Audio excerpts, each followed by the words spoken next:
Hi, my name is Ace. Oh, and my pronouns are he, him. Hi, I'm Z. My pronouns are also he, him. Hi, I'm Parker, and my pronouns are they, them. Hello, I'm Arian, and my pronouns are he, him. Okay, amazing. So, who would like to answer our first question, which is, What is the difference between sexual orientation, gender identity, and gender expression?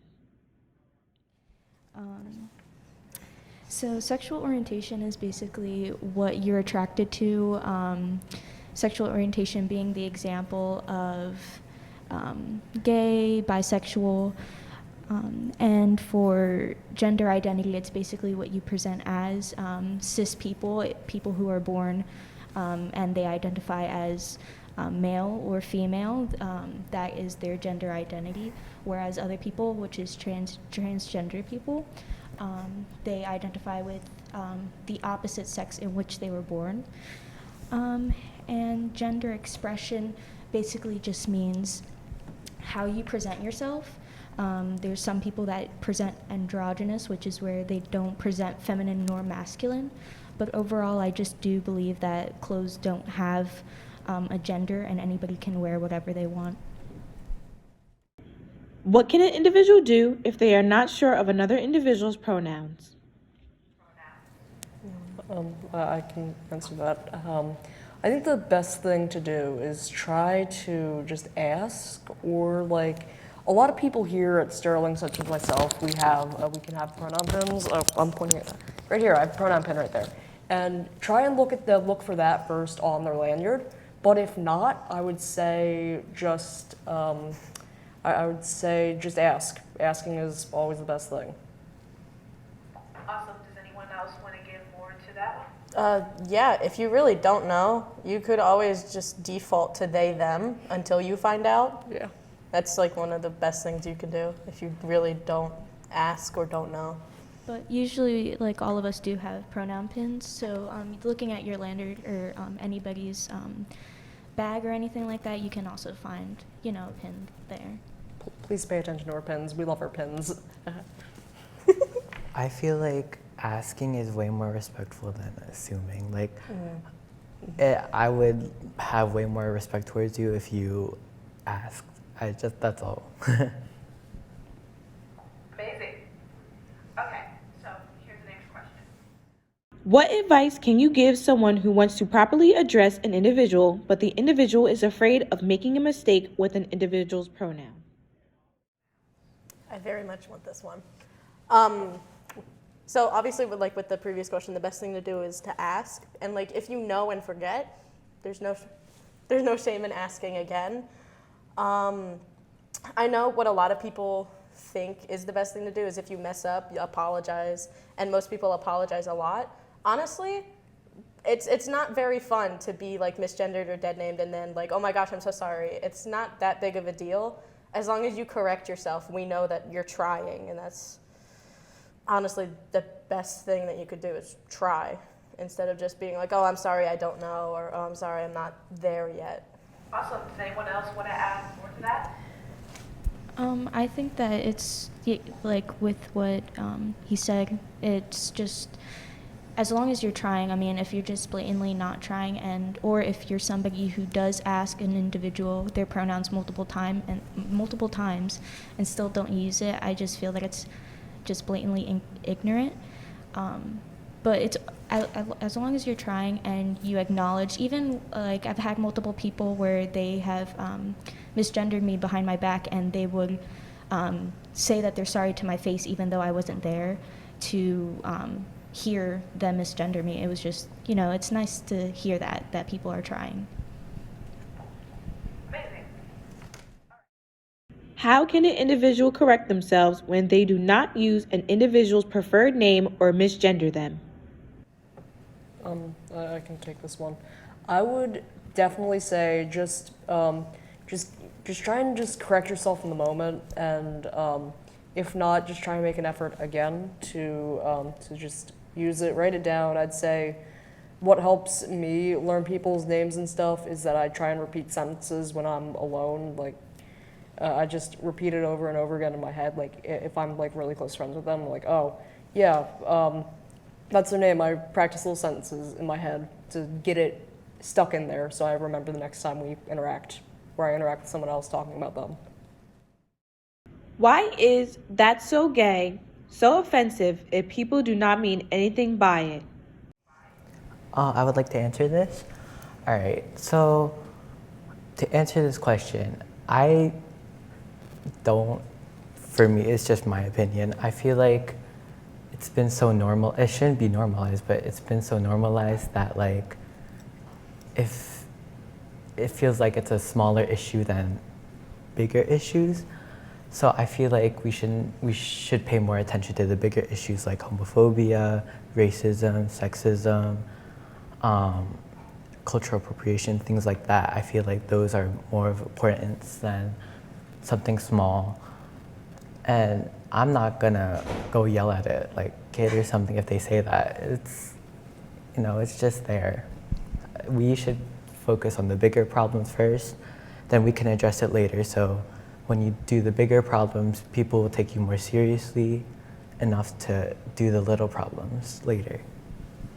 Would anyone like to add on? Yes, so with why it's so offensive, or why I think so, is just because it is more so used for men. And I think when men present or perceive themselves or do something that is somewhat feminine, it's apparently gay. And I think that there's nothing is gay. There's nothing that makes somebody gay, and there's no type of clothing that makes somebody gay. You can't be like you can't wear an outfit that is a sexual orientation. That's just like it's just used to hurt people, and it shouldn't be, just because there's nothing wrong with that. So I think it's just disrespectful to people who are gay, because there's like some gay people aren't feminine, or and I feel that that's the stereotype of gay people. Thank you. Oh, would you like to add more? I'm sorry, I agree with you, Ace. It is, I don't mean to undermine the purpose, but yeah, it doesn't matter what you put out, like what your style is. It doesn't make you gay. You know, I could like dress, a straight person could dress in all pink and it wouldn't really bother anyone because it's not, it wouldn't really give me an idea of who they are until you talk to them, until you know who they are. That's what I mean. I do have a comment on it. One thing, it wasn't a teacher here, but I did find it online not too long ago. There was a student in her class that said, "That's so gay." And she proceeded to take his name, and I forget it, so let's just say Tyler, and start saying things like, "Oh, that's so Tyler." And it became so upsetting to that kid that he didn't want to do anything or be around anyone, because he thought that like everybody would hate him for his actions because everything was, oh, that's so Tyler. Because like it's the same feeling as "that's so gay" to some people. That was a very good explanation. Okay, moving on to the next question. What resources can individuals here at Sterling use to help provide information to them about sexual orientation and gender identity? I would like to answer this. You could just ask us. You could ask us, or more importantly, you can go to the library and read books and learn. But if none of those resources are available at the time, you can just, search it up online.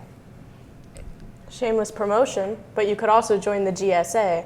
It's a gay straight alliance, so it's not just all people in the LGBT community. And if it's not helping you that much, we also have Pride Month coming up. You can go to a bunch of Pride events, no matter what your gender or sexuality is, and you can learn so much from those events. Yeah, I'd like to add on that we people in the community are the biggest, I guess, like we have the most information about it because we are a part of it.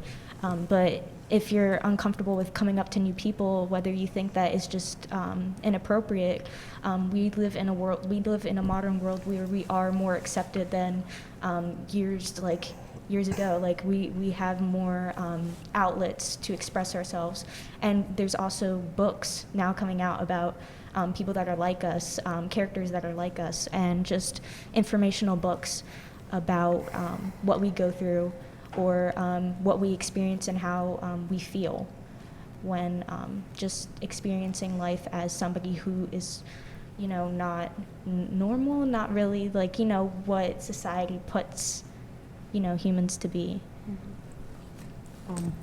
For me, not all queer people like to be asked. We're not queer Google, but like I personally for me, I like being asked questions. Ask me anything. Approach me. I don't care. Like I might just be a little standoffish at first because I'm like new people, scary. But like ask me any questions. I don't really care. Like if you're trying to educate yourself and like you want to know more about my identity and how to respect me better, ask me. Like I don't care. Like ask me. But like note that not every queer person is as like accepting to those questions as I am. Just feel free to just can't judge. You can't judge every queer person to have the same thoughts as I do. So. Thinking of LGBTQ individuals who have paved the path for future generations, who would you say is the most influential and why? I would like to answer. Sorry, I didn't mean No, to. you're good. I'll go after. But I would say for me, Bretman Rock, because me and him were both Filipino. It's not just that though. He isn't shy about how he dresses. He's very outgoing and he's confident in himself. And I would like to strive to be like him. All right. So I've been thinking about this one for a while because I know. Saint Valentine. We have a whole holiday after him. He wasn't part of the community, but he was one of the best allies ever. He got himself killed for supporting gay and lesbian marriages, and he would marry those who were gay and lesbian despite it being against the law. And the fact that we have a whole holiday to celebrate him makes it so much better because it's not just us. We need allies too, because if we didn't have allies, then we wouldn't be here. So Bretman Rock is, I love that answer, but I was gonna say RuPaul. I just think like he has built so much for himself on being himself. First of all, he's a POC, like gay person, and he does drag, and drag is like outside of the community is somewhat like not really that so much accepted. There's a lot of people that do like still don't like it, but I just think that it's really inspiring to have somebody who has multiple shows and he does like what he loves, and people love that about him. So yeah. I'll close this out with that. My last answer, I'm probably going to say Elton John. I appreciate Elton John very much. I've watched his bioepic a bunch of times. Made me cry during that one scene where he comes out to his mother, and his mother is like, "Oh, I already knew already. You're just setting yourself up for failure and not being loved." And I probably cried during that scene, and it just very impactful. And I'm like really happy that he got to tell his story in movie form. Yeah, So. again, that's why we need allies. Yeah. A lot of times when we do interviews, you feel like there's something I want to say before I go back to Sheree. Is there anybody else that wants to say something that they feel they want to say?